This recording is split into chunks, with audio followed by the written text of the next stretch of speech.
cercana al presidente López Obrador cuando pertenecía al Partido de la Revolución Democrática. Es Carlos Navarrete, integrante del Frente Cívico Nacional, promotor de la marcha. Gracias, Carlos, por estar con nosotros. Bienvenido. Muchas gracias.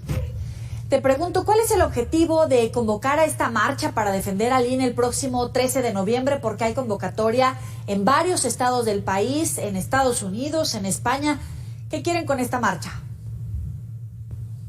Bueno, hay que poner quizá un poco de contexto.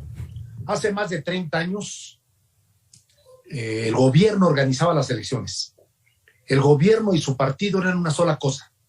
Y la Secretaría de Gobernación elaboraba la convocatoria a las elecciones, registraba a los candidatos, imprimía las boletas, recogía los votos, nombraba a los profesores de casilla, contaba los votos y luego él decidía quién ganaba y quién perdía.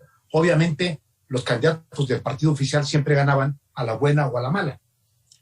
Muchos años pasaron para que esto pudiera cambiar.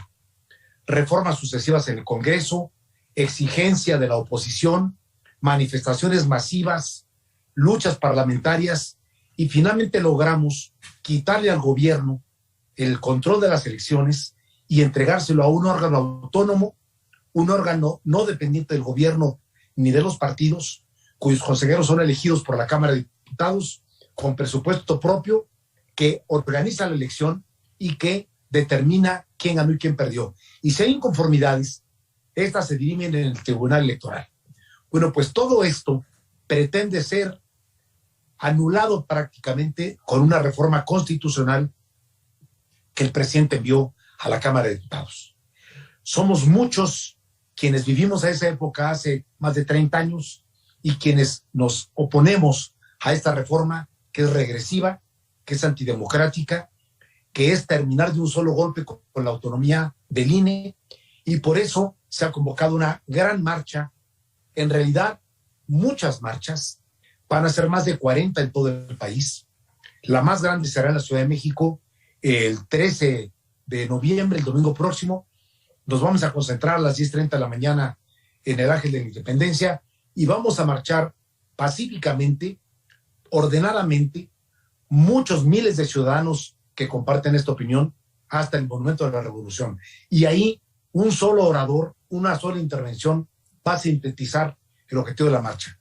Es el doctor José Woldenberg, expresidente del INE, y por lo tanto un enterado en la materia y un hombre con autoridad para decir por qué esta reforma no debe ser aprobada. Carlos, ¿cómo evitar confrontaciones el día de la marcha entre quienes están a favor y quienes están en contra del presidente cuando desde la conferencia matutina el presidente descalifica, insulta, agrede verbalmente a todo aquel que no esté ciegamente de acuerdo con su propuesta de reforma? Mira, Yoeli, resulta incomprensible a la razón escuchar al presidente descalificar de manera grotesca, agresiva, enojada, al órgano que permitió que el PRI perdiera en 1997 la mayoría en la Cámara de Diputados, al instituto que contó los votos en el 2000 y determinó que el PRI había perdido la elección presidencial, el mismo órgano que determinó que López Obrador había ganado la jefatura de gobierno en la Ciudad de México por una pequeña diferencia sobre su opositor Santiago Krill del PAN. El mismo órgano que en el 2018 le dio el triunfo, le reconoció el triunfo que le dieron los electores en las urnas y que de 2019 para acá, del 2018 hasta la fecha, haya reconocido que en 20 estados de la República Morena ganó la elección de gobernador. ¿Cómo es posible que quien ha sido el beneficiario principal en la transición democrática en los últimos años y que ha permitido que la oposición gobernara primero en el 2000, luego que el PRI regresara en el 2012 y luego que la izquierda ganara en el 2018, hoy diga que ese órgano es un órgano controlado por sus enemigos? Es absurdo, no puede comprenderse. Ahora bien, yo lamento muchísimo, debo decirlo y reconocerlo con ustedes, no logro comprender cómo la historia que construimos juntos López Obrador, Cuauhtémoc Cárdenas y Virginia Martínez, también el Maquio Cloutier, Francisco Barrio, muchos de los partidos de oposición de entonces, estábamos todos en el PRD entonces, que luchamos, que hicimos plantones, marchas, tomamos oficinas públicas. Yo di batallas parlamentarias muy intensas en la Cámara de Diputados y en el Senado, y fuimos logrando un consenso social y un apoyo para que el gobierno aceptara las reformas sucesivas. Toda esa historia, hoy el presidente la niega, y no solamente la niega, sino que se cambia de bando, y lo que defendía como opositor, hoy lo ataca y lo quiere destruir como gobernante. Solo me lo explico, Joely, con la afirmación que el propio López Obrador repetía una y otra vez en las reuniones del Comité Nacional del PRD y en muchos lugares, alertando sobre el poder. Y decía, oigan, cuidémonos del poder. El poder es muy venenoso, el poder es muy canijo, el poder es muy fuerte. Lo es tanto que a los inteligentes los atonta y a los tontos los enloquece. Tengan cuidado. El presidente López Obrador ha acumulado tanto poder. Tiene en sus manos las riendas del país, controla al Congreso, controla su partido, es el jefe de Morena, le ordena a los gobernadores, somete a la Suprema Corte, acusa a la prensa, la hostiga, acusa, señala, descalifica desde la mañanera, siente que es el hombre del poder absoluto, como Santana en el siglo XIX. Y por lo tanto piensa que él puede hacer y deshacer solo con su voluntad. Es lo que está ocurriendo con el presidente. Muy lamentable. Uy, graves y fuertes palabras, Carlos, viniendo de ti, que fuiste cercano al presidente López Obrador, que lo compares con Santana, pero en la oposición, entre los integrantes del INE, las cámaras de empresarios coinciden en que la iniciativa del presidente es una regresión, que es antidemocrática, que conduce al autoritarismo. ¿Es así? ¿Qué pretende el presidente? Ya desmenuzando la reforma, Joely, la reforma tiene partes terribles. Una de ellas pretende que en lugar de que la Cámara de Diputados, mediante un proceso de selección, de un comité de selección, procese los mejores perfiles autónomos para ser elegidos consejeros electorales por la Cámara, propone que los consejeros y los magistrados del Tribunal Electoral sean elegidos por voto popular, con una falacia, con una mentira.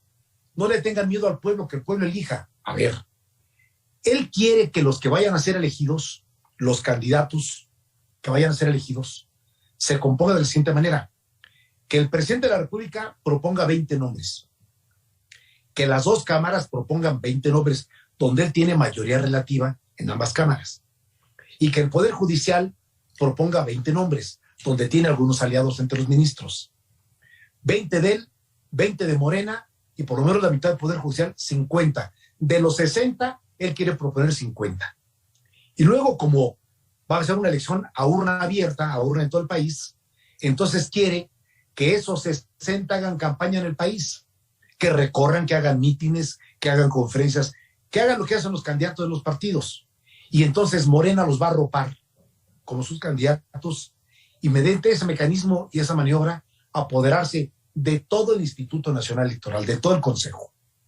Luego pretende que el INE no sea un órgano permanente, sino que cada 3 años se construya, haga la elección y luego quede un pequeño grupo de funcionarios y todos los más sean despedidos hasta el siguiente trienio, que vuelva a hacer nuevamente. Es decir, quiere acabar con el servicio civil de carrera del INE, que nos ha costado más de 30 años construir, y que cada 3 años se improvisen funcionarios.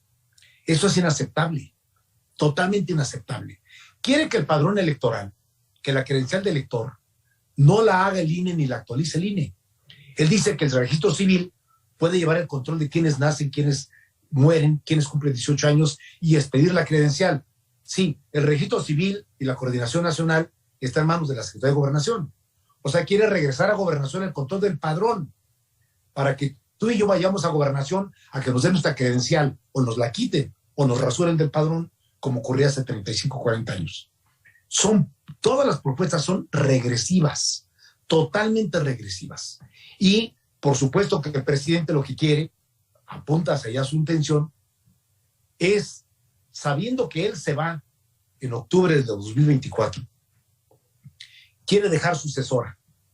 Y no le basta el juego democrático abierto, sino que quiere asegurar que el órgano electoral cuente los votos, el nuevo órgano, el de él, con sus consejeros, y determine quién ganó y quién perdió, igual que hace 30 y tantos años. Eso es inaceptable, es una regresión brutal en la democracia mexicana. Con la Guardia Nacional bajo el mando de militares, con los ejemplos de dictaduras en Sudamérica que bien conocemos, con militares y tanques cobrando tanto poder en este sexenio y este golpeteo al INE, ¿hacia dónde vamos? Mira, eso es un tema también muy delicado, que yo no quiero ser catastrofista ni nada por el estilo. Solo quiero recordar una vieja frase. No recuerdo quién la dijo, pero tuvo toda la razón. Dijo, las bayonetas del ejército sirven para muchas cosas, menos para sentarse en ellas y gobernar. Mucho cuidado. Yo no comparto como hombre de izquierda, porque sé lo que pasó en América Latina con los ejércitos. Conozco de los golpes de Estado, conozco de los regímenes militares, conozco qué pasa cuando al ejército se le dan funciones de otra naturaleza. No comparto que las funciones que los civiles deben hacer en todo gobierno se les estén trasladando paulatinamente al ejército. No lo comparto. Porque además me parece que están desvirtuando y poniendo en riesgo al propio ejército. Los riesgos de la corrupción, los riesgos de la cooptación, los riesgos de desviarse de su función aparecen en el ejército cuando tienen más de 150 funciones que no les corresponden de acuerdo con la ley y que el presidente los nombra y los nombra y los nombra. Pareciera que le tiene más confianza a los militares que a los civiles. A los propios civiles de su gobierno, no les tiene confianza a los civiles y por lo tanto pretende entregar a quien vaya a ser elegido en el año 2024 un gobierno maniatado por los mandos militares. Eso no lo puedo compartir. Uy, qué fuerte. Gracias, Carlos Navarrete, integrante del Frente Cívico Nacional, promotor de la marcha, por supuesto también integrante del PRD en su momento con el propio presidente López Obrador. Gracias. Al contrario, te agradezco mucho y un saludo a quienes están escuchando. Saludos y muchas gracias por la entrevista. Gracias a ti. Buenas noches. Sabe que puede recuperar estas y otras entrevistas en los próximos espacios informativos. Y vamos a cambiar radicalmente de tema. Hoy se llevó a cabo la última escala